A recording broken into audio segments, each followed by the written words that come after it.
കാര്യം മഹാനവറുകൾ പറഞ്ഞു, ഷുർബുൽ ഖംരി, മദ്യപാനമാണ്. മദ്യപാനം കൊണ്ട് ഈമാൻ തെറ്റിപ്പോകും. ഒരൊറ്റ പ്രാവശ്യം മദ്യപിച്ച ആളുകൾ മരിക്കുന്ന നേരത്ത് ഈമാൻ കിട്ടാതെ വിഷമിച്ചവരെത്രയാണ്. ഒരൊറ്റ പ്രാവശ്യം മദ്യപിച്ചതിന്റെ പേരിൽ അങ്ങനെ ഒരു ദുർഗതിയുണ്ടായെങ്കിൽ സഹോദരങ്ങളെ നന്നായി ആലോചിക്കണം. കേരളത്തിൽ കഴിഞ്ഞ ആഴ്ച കണ്ടില്ലേ റെക്കോർഡ് ജയം? 154 കോടിക്കല്ലേ മദ്യം വിറ്റയിക്കപ്പെട്ടത്. 24-ാം തീയതിയും 25-ാം തീയതിയും കണക്ക് വന്നതാണ്. 154.7 കോടിയാ അതിന്റെ വരുമാനമായി വന്നത്. നഊദുബില്ലാഹ്. നാളത്തെ ഒരു ദിവസവും കഴിഞ്ഞാൽ 31-ാം തീയതിയാണ്. അതിന്റെ പിറ്റേന്ന് 1-ാം തീയതിയാണ്. നമ്മളെല്ലാവരും ശ്രദ്ധിക്കണം, സൂക്ഷിക്കണം.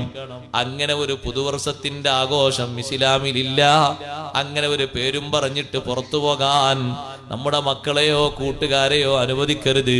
ദുഷിച്ച കൂട്ടുകാരവരെയും കാത്തിരിക്കുന്നുണ്ടാകും. അവർക്ക് കാര്യമായിട്ടുള്ള സ്വഭാവം മദ്യപാനമാണ്. ഉമ്മുൽ ഖബായിസ് എന്നല്ലേ മദ്യത്തെ പറ്റി പറഞ്ഞത്? എല്ലാ വൃത്തികേടുകളുടെയും മാതാവ് എന്നാണ് മദ്യത്തെ പറ്റി പറഞ്ഞത്.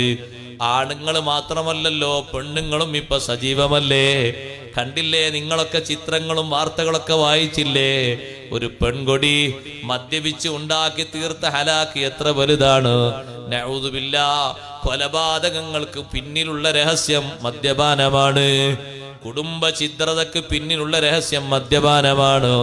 ഉമ്മയെ വ്യഭിചരിച്ചതും മകളെ വ്യഭിചരിച്ചതും സ്വന്തം പെങ്ങളെ വ്യഭിചരിച്ചതും തലവനായി പ്രവർത്തിച്ചത് മദ്യപാനമാണ്.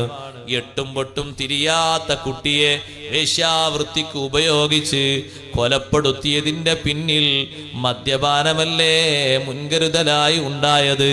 മുന്നിൽ നിന്നത് ഉമ്മുൽ ഖബായിസ്, എല്ലാ അനാവശ്യങ്ങളുടെയും മാതാവാണത്. അതിനെ വർജിക്കണമെന്ന് സയ്യിദുനാ റസൂലുള്ളാഹി. ഇപ്പത്തെ ജമാൽ നിങ്ങൾക്ക് അറിയോ? ഇപ്പൊ അടുത്ത് എൻ്റെ ഒരു കുടുംബക്കാരൻ പറഞ്ഞു, ഏറ്റവും കൂടുതൽ പേടിച്ചു പോയൊരു കല്യാണത്തിന് പോയപ്പോ, ഒരു മുസ്ലിം ചെറുപ്പക്കാരന്റെ കല്യാണത്തിന്, തെക്ക് ഭാഗത്ത് നടന്നൊരു കല്യാണത്തിന് പോയതാണ്. ഒപ്പം പഠിച്ച കൂട്ടുകാരനല്ലേ, കല്യാണത്തിന് വിളിക്കുമ്പോൾ ഒരു സന്തോഷമായിട്ട് പോകൂല എല്ലാവരും. അവിടെ എത്തി നോക്കുമ്പോൾ ഉസ്താദേ ബേജാറായിപ്പോയി. നമ്മളെ നാട്ടിലൊക്കെ വെള്ളം കൊണ്ടുവന്ന്, വെള്ളക്കുപ്പി കൊണ്ടുവന്ന് വെക്കുന്നിടത്തൊക്കെ മദ്യക്കുപ്പിയാണ് കൊണ്ടുവന്ന് വെച്ചിരിക്കുന്നത്. നമ്മളെ നാടുകളിലൊക്കെ ഇനി വരാൻ പോകുന്ന ദുർഗതിയാണ്. അല്ലാഹു കാത്തുരക്ഷിക്കട്ടെ. മദ്യപാനം നടത്താത്ത ആളുകൾ ഇങ്ങനെ എണ്ണി എണ്ണി എണ്ണി നോക്കിയാൽ കുറച്ചാളുകളെങ്കിലും ഉണ്ടെങ്കിൽ അതൊരു സമാധാനമായി മാറുകയാണ്. ഒരിക്കൽ പോലും നുണയരുത്. അബദ്ധത്തിൽ പെട്ടുപോയെങ്കിൽ ഖാലിസായ തൗബ ചെയ്ത് മടങ്ങണം. സഹോദരിമാരോട്, ചെറുപ്പക്കാരികളോട് പറയട്ടെ, കൂട്ടം കൂടിയിട്ട് നുണയരുത്. മക്കളൊക്കെ പഠിപ്പിക്കുന്ന ഹോസ്റ്റലുകളും മറ്റുമൊക്കെ നല്ലോണം ശ്രദ്ധിക്കണം. ബാംഗ്ലൂരിലും മറ്റുമൊക്കെ നമ്മുടെ സംഘടനയ്ക്ക് കീഴിൽ, SSFന് കീഴിൽ സംസ്ഥാന കമ്മിറ്റി എത്രയോ ഹോസ്റ്റലുകൾ വാടകയ്ക്കെടുത്ത് വാടക അടക്കുന്നുണ്ട്. പക്ഷേ നമ്മളെ ആളുകളുടെ സിദ്ധാന്തം എന്താണെന്നറിയോ? അവിടൊക്കെ പോയി നിന്നാൽ നിസ്കാരം കുറെ വാതും കുറെ നസീഹത്തൊക്കെ കേട്ട് നന്നാകണ്ടേ. കുറച്ചൊക്കെ മക്കൾ നാശാവുമ്പോഴല്ലേ ഒരു സുഖം ഉണ്ടാവുള്ളൂ. അതുകൊണ്ട് പോലെ കൂട്ടുകാരൊപ്പം തന്നെ നിന്നോട്ടെ എന്ന് ഹോസ്റ്റലിലൊക്കെയാണ്.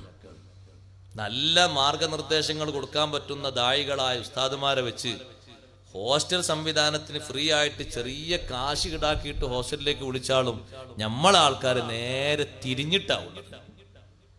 അബദ്ധാണ് സഹോദരങ്ങളെ, അപകടങ്ങളാണ്. സംഘടന സമൂഹത്തിന്റെ രക്ഷയ്ക്ക് വേണ്ടി 3-4 ഹോസ്റ്റലുകൾ വാടകത്തിരിക്കുകയാണ് ആ മെട്രോ നഗരത്തിൽ. മാസം മാസം അതിന് 10,000-കണക്കിന് വാടക കൊടുക്കണം. കൊല്ലാകുമ്പോഴേക്കത് ലക്ഷക്കണക്കിനായി. നമ്മുടെ സമൂഹത്തിന്റെ ഉന്നമനത്തിന് വേണ്ടി മാത്രം. അപ്പൊ ഞാൻ ചോദിച്ചു, ഇത്രയും 150 ആളുകൾക്ക് താമസിക്കാൻ പറ്റുന്ന ഹോസ്റ്റൽ ഉണ്ടായിട്ടും 40 ആളേ ഉള്ളൂ. അപ്പൊ ഇത്ര ആളുകൾ കുറവാണോ? പഠിക്കാൻ ആളുകൾ കുറവല്ലോ ഉസ്താദെ. പഠിക്കാൻ ഈ നഗരത്തിൽ ഇഷ്ടം പോലെയുണ്ട്.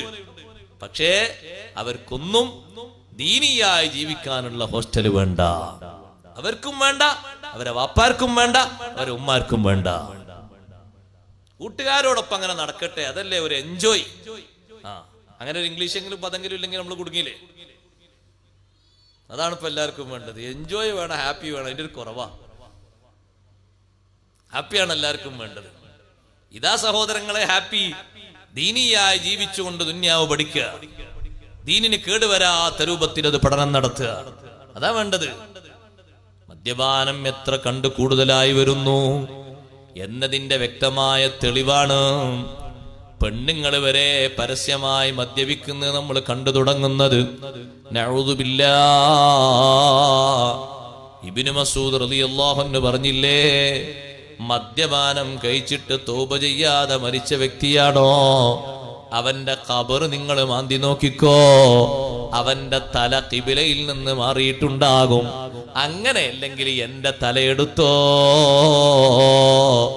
ഖിബിലക്കുന്നവന്റെ തല തിരിച്ചു വെക്കാൻ അല്ലാഹു അനുവദിക്കില്ല. അവന്റെ ശരീരത്തിന് ബഹുമാനം കുറഞ്ഞുപോയി. ഒരൊറ്റ തവണ മദ്യപിച്ചിട്ട് തൗബ ചെയ്യാത്ത ഹതഭാഗ്യന്റെ അവസ്ഥയാണ് ഈ പറഞ്ഞത്. സഹോദരങ്ങളെ, ഈമാന് തെറ്റിപ്പോകുന്ന ഏറ്റവും